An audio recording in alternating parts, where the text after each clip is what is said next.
This video will explore these three questions. What is synchronicity? What is permanence? And why do young people love Snapchat? I will define the first two. The third you will have to answer yourself. So, your grandparents might have written letters to each other. It was a great way to communicate, but the problem with it was that it was a highly asynchronous form of communication.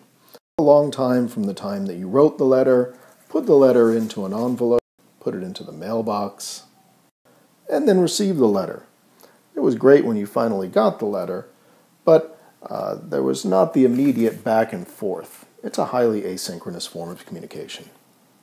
Your parents, meanwhile, they probably use the telephone. They probably love to use the telephone. Telephone is a great way to communicate. You have immediate back and forth.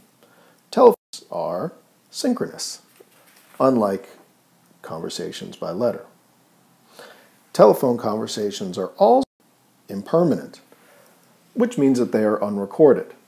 This is unlike the letters that your grandparents sent each other, which you might still have sitting around in a trunk somewhere in your house.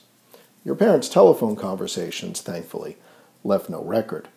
And this is good because when we communicate synchronously, we tend to be less careful and more informal.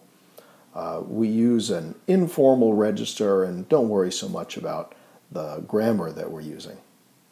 So, what does this computer-mediated communication? Take email, for example. Email tends to be asynchronous. If you get an immediate response to an email, it's kind of strange. Someone might say, oh, Lisa in HR is always answering her emails right away. It's remarkable.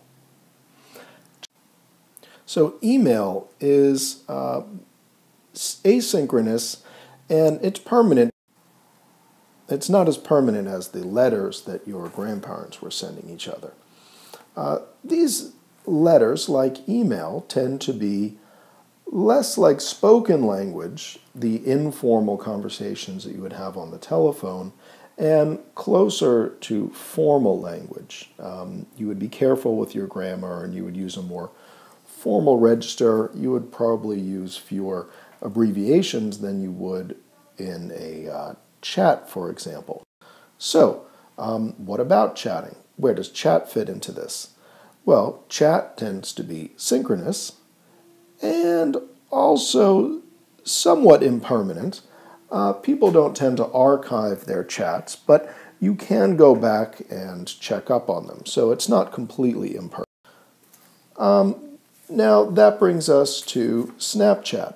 What's interesting about computer-mediated communication is, as you can see, written forms of communication like chatting have some of the characteristics, synchronicity and some degree of impermanence, as spoken communication, telephone communications.